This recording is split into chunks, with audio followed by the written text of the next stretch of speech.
Coucou, petite update sur les jornadas. Alors, du coup, j'avais fini le diapo.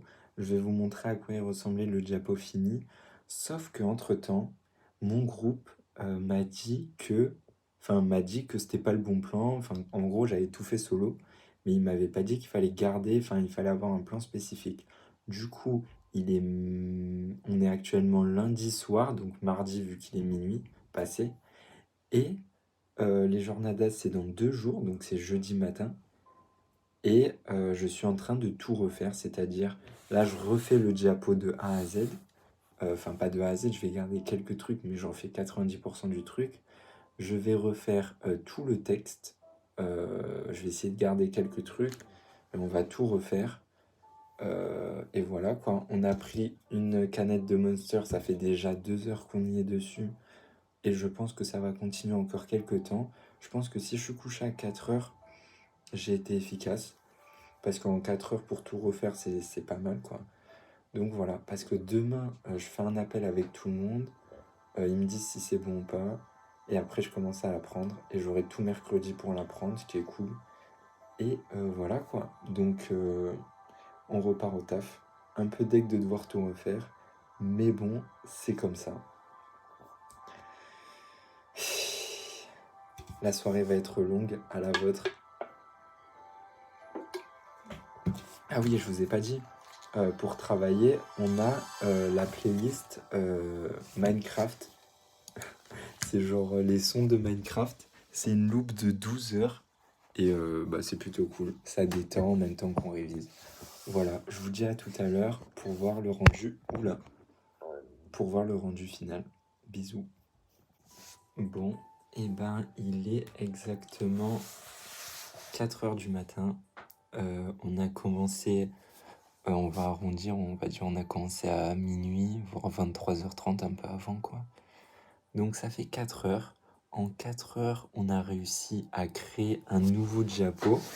Bon, je pense que je vais vous le montrer en capture d'écran, vu que ce sera quand même plus simple. Mais bon, pour que vous voyez, voilà, hop, un peu à quoi ça ressemble, tac, on a plein de trucs. Donc, je trouve qu'en 4 heures, faire un diapo plus tout le texte, c'est une plutôt belle performance. On s'en est bien sorti, je trouve avoir fait un truc plutôt quali. Je vais pas vous mentir, en vrai, quand j'ai appris que je devrais tout refaire, j'étais très dégoûté, j'avais trop le seum, j'ai même hésité à arrêter parce que j'étais trop saoulé. Mais bon, au final, je me suis dit, allez, c'est un mal pour un bien, vu tout ce qu'on a déjà fait, on peut pas abandonner maintenant. Et au final, je suis plutôt content, je trouve que c'est presque mieux, c'est même mieux, je trouve, que ce que c'était au début. Donc, très content d'avoir persévéré. J'espère demain on fait un petit peu le call pour savoir si tout va bien. J'espère qu'ils vont kiffer mon travail. Je vais péter mon crâne s'ils me disent que c'est pas ouf. Et là, il y a moyen que j'abandonne, je refais pas une 5e fois. Mais voilà, 4 heures du matin, il est temps d'aller dormir parce que demain on a cours à 9 heures jusqu'à 20 heures. Genre j'ai fait 9 heures, 13 heures et après j'ai un trou. Pendant ce trou, faut que j'appelle une prof qui va me confirmer tout ça. Que je fasse le call pour voir si eux ils me confirment tout ça, ceux qui sont avec moi. Et ensuite, je pense que je vais demander à ma prof de portugais de lui réciter à l'oral pour voir ce qu'elle pense de ma prononciation. Du coup, très grosse journée demain. Et après, mercredi, on apprend. Et jeudi matin, on passe à l'oral. Ça va être compliqué. Espérons que ça va le faire. Sur ce, je vous dis bonne nuit. Moi, ça fait bien 2-3 heures que j'ai arrêté de voir ça. Donc, j'espère que je vais réussir à dormir. Même si je pense pas parce que je suis pas fatigué. Pourtant, il est 4 heures du mat. Bref, on se fait des bisous. Bonne nuit. Coucou. Alors, jour 2 avant les jornadas. Hier soir, enfin en tout cas ce matin, on avait terminé un peu le texte. Mon groupe l'a revu, il a dit que c'était cool. Il y a une prof qui nous a apporté quelques modifs. Donc tout se passe bien, on a à peu près la version finale. Je voulais juste vous parler de ça, en gros, donc là j'avais une bibliographie et ils m'ont dit que je l'avais mal écrit. En gros, j'avais peut-être 7 ou 8 articles et ils m'ont dit, «Ce thème-là, il est pas enfin, genre, comment tu l'as écrit, c'est bien, mais genre en Grammatica, qui était une matière, on avait appris comment faire une enfin, bien faire une bibliographie». Du coup, ils m'ont montré un exemple et du coup, je me suis dit: «OK», et en gros, il fallait que j'aille dans chaque article, que je trouve le titre, les auteurs, l'identifiant PubMed, déjà que je retrouve l'article, bref, c'était casse-couille. Du coup, je suis allé sur ChatGPT et je lui ai mis I will give you an example of bibliography. Et donc, il avait le format que je voulais, c'est-à-dire entre crochets 1, Larsen, CS Bioarchéologie in Perspective, from class, enfin avec le titre quoi, avec l'identifiant PubMed. Et après, je lui dis maintenant, je vais te donner la bibliographie que je veux que tu modifies pour que ça ressemble à l'exemple. Et donc du coup là dans le truc que je lui ai donné, il y a peut-être 8 lignes, tu vois, et je voulais voir s'il comprenait qu'il fallait mettre 1, 2, 3, 4, qu'il fallait qu'il mette le titre, l'auteur et l'identifiant PubMed, et il m'a sorti un truc parfait, regardez. Hop, je sais pas si on voit très bien, je pense que c'est inversé donc vous n'arrivez pas à lire, mais il m'a dit bien sûr, voici un exemple de comment le format de ta bibliographie avec le même style pourrait ressembler, et il m'a envoyé le truc, genre c'est parfait, genre c'est vraiment trop bien, c'est même mieux que l'exemple que j'ai donné vu qu'il met PMID, ce qui est le PubMed identifiant. Genre franchement, il me met la date en plus, c'est c'est bien fait, genre c'est trop bien fait.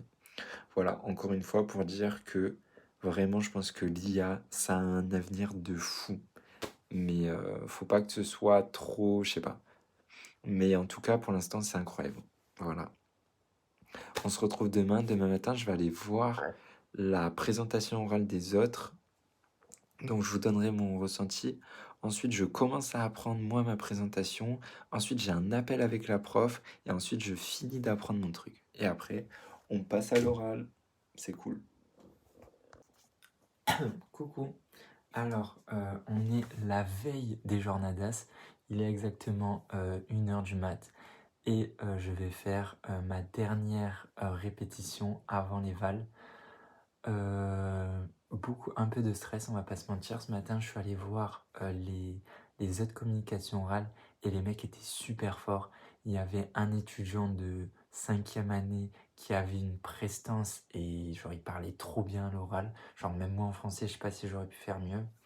Ensuite, il y avait une fille avec un diapo incroyable, trop quali, et qui parlait aussi très bien, avec moins de prestance, mais qui parlait très bien.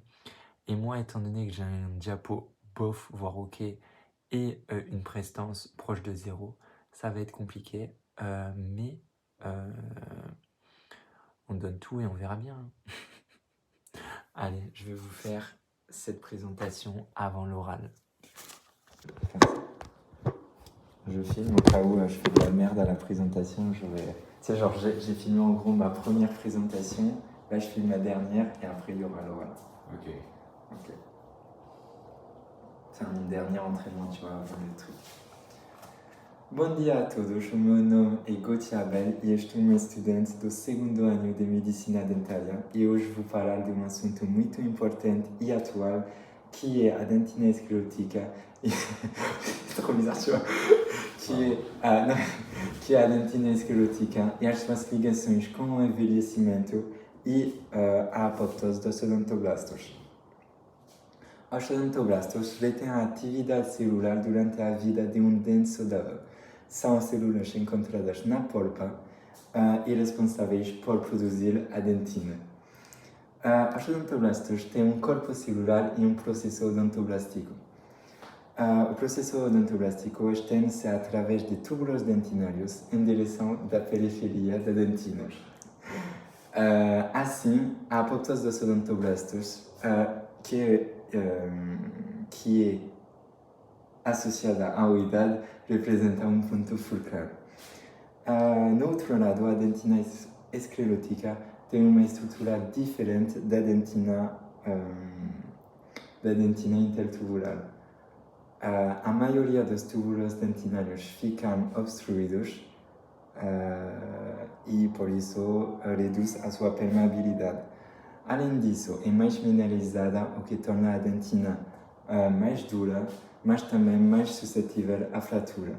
A dentina esclerótica pode ser benéfica para a resistência à cárie e a proteção da polpa, mas também pode apresentar alguns desafios para a detecção e tratamento de alguns problemas dentários. A dentina esclerótica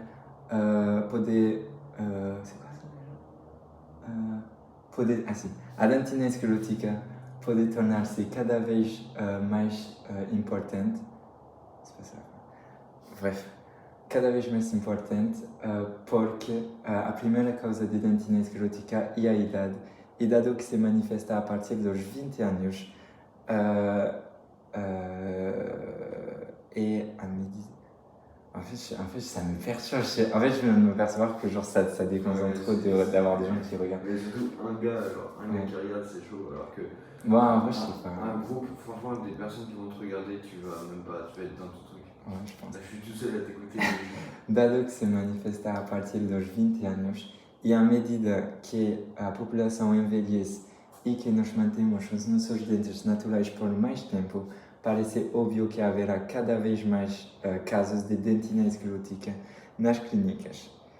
O objetivo dessa apresentação é analisar a importância da apoptose dos odontoblastos nesse processo natural do dente, que é a dentina esclerótica. Para escolher o artigo foram usados artigos de revisões narrativas sistemáticas, estudos randomizados e ensaios clínicos no período de revisão 2013-2023 nas bases de dados de PubMed e Elsevier. Para encontrar o artigo foram usadas as palavras-chave de dentina esclerótica, odontoblasto e Afonso Balicouille. Cela, c'est le truc que je peux louper si. Ah non, je peux louper. C'est une liste des mots-clés qui sont importants, mais si j'en loupe un, c'est pas grave ça. No trabalho científico apresentado foram usados 24 dentes humanos saudáveis, que foram divididos em dois grupos, segundo a idade. Dois dentes que pertenciam a indivíduos com menos de 25 anos e dois dentes que pertenciam a indivíduos com mais de 60 anos, para ver as diferenças que ocorrem com o tempo. 6 dentes de cada grupo foram utilizados para determinar a apoptose dos odontoblastos nos túbulos dentinários através de imunohistoquímica para a caspase transcrivada, e os outros dentes foram usados para determinar a densidade dos odontoblastos utilizando a coloração hematoxilina e usina.